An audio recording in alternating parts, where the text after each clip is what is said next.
देख रहे हैं नेक्स्ट 9 न्यूज। नगीना सीट पर जीत दर्ज करने के बाद चंद्रशेखर आजाद रावण लगातार अपना दबदबा कायम करने की कोशिश कर रहे हैं। जी आपको बताएं, उत्तर प्रदेश में 10 सीटों पर उपचुनाव होने वाले हैं और उन्होंने ओवैसी के साथ इन 10 सीटों पर गठबंधन कर लिया है, अपने प्रत्याशियों का ऐलान भी कर दिया है। हालांकि बीच में खबरें आ रही थी कि मीरापुर सीट से वो अपनी पत्नी वंदना कुमारी को चुनावी मैदान में उतारेंगे, लेकिन कहीं ना कहीं चंद्रशेखर आजाद अपना फैसला बदलते हुए नजर आए और उन्होंने ओवैसी के साथ गठबंधन कर लिया।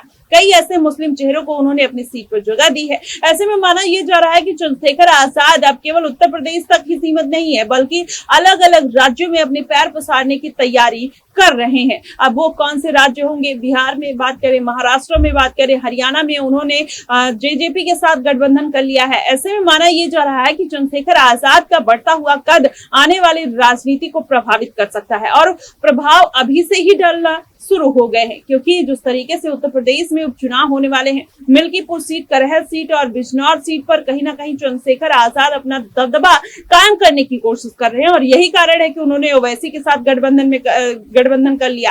और अगर देखा जाए, पूरा समीकरण समझा जाए, तो चंद्रशेखर आजाद रावण पहले 2 सीटों पर कहीं ना कहीं चुनावी समीकरण बनाते हुए नजर आ रहे थे उपचुनाव में, जिसमें करहल सीट थी और बिजनौर सीट थी। लेकिन अचानक से उनका मन बदल जाता है और वो 10 सीटों पर चुनाव लड़ने का ऐलान कर लेते हैं। तो सबसे ज्यादा नुकसान चंद्रशेखर आजाद के राजनीति में आने से किसका होगा? माना यह जा रहा है कि जिस तरीके से मायावती भारतीय जनता पार्टी को फायदा पहुंचाते हुए नजर आई थी और इसका नुकसान अखिलेश यादव को देखने को मिला था, इस बार के भी उपचुनाव में वही समीकरण बनने वाले हैं। मायावती तो नुकसान पहुंचाएंगी, उसके साथ साथ चंद्रशेखर आजाद रावण भी नुकसान पहुंचा सकते हैं और ओवैसी के साथ गठबंधन में कहीं ना कहीं ये जो मामला है, ये वोट बैंक पूरी तरीके से बढ़ सकता है। अभी अगर पूरा समीकरण समझा जाए तो चंद्रशेखर आजाद जब नगीना सीट पर अखिलेश यादव के साथ गठबंधन में उतरने वाले थे, अखिलेश यादव ने चंद्रशेखर आजाद को साइडलाइन करके किसी और प्रत्याशी को मैदान में उतार दिया, जिसके बाद कहीं ना कहीं ये दूरियां बढ़ती हुई नजर आई।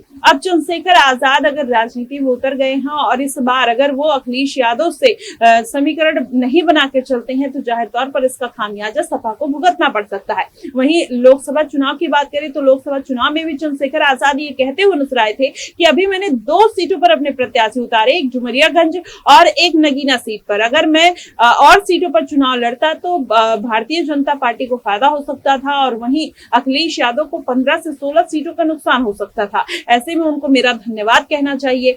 अब लेकिन फिर से वही समीकरण बन रहे हैं जो चंद्रशेखर आजाद लोकसभा चुनाव में वार्निंग देते हुए नजर आए थे अखिलेश यादव को। कहीं ना कहीं वही समीकरण बन रहे हैं। ओवैसी को भी जिस तरीके से अखिलेश यादव ने ठुकरा दिया था सीटों को लेकर, उन्होंने बोला था, ओवैसी इस बार के लोकसभा चुनाव में 5 सीटों की डिमांड कर रहे थे और अखिलेश यादव उनको एक भी सीट देने के लिए राजी नहीं होते, 2 सीट देने की बात करते हैं। तो ऐसे में कहीं ना कहीं अब ओवैसी का चंद्रशेखर आजाद का साथ आ जाना इस बात की तरफ इशारा करते हैं कि आने वाले दिनों में हो सकता है कि ओवैसी की जो एक रणनीति है, मुस्लिम रणनीति है, वो वोट बैंक को बांटती हुई नजर आए और चंद्रशेखर आजाद और भारतीय जनता पार्टी को इसका फायदा मिलेगा और वहीं अखिलेश यादव को पूरा नुकसान देखने की संभावना जताई जा रही है। फिलहाल देखना दिलचस्प होगा कि इस बार के उपचुनावी समीकरण चंद्रशेखर आजाद के हिसाब से बिगड़ते हुए नजर आएंगे या बनते हुए नजर आएंगे। कहीं ना कहीं ये बेहद अहम होगा। आपको क्या कुछ लगता है चंद्रशेखर की राजनीति को लेकर? आप हमें कमेंट बॉक्स में जरूर बताइएगा। फिलहाल के लिए बस इतना ही। देश और दुनिया की तमाम खबरों के लिए हमारे साथ बने रहिएगा नेक्स्ट 9 न्यूज पर।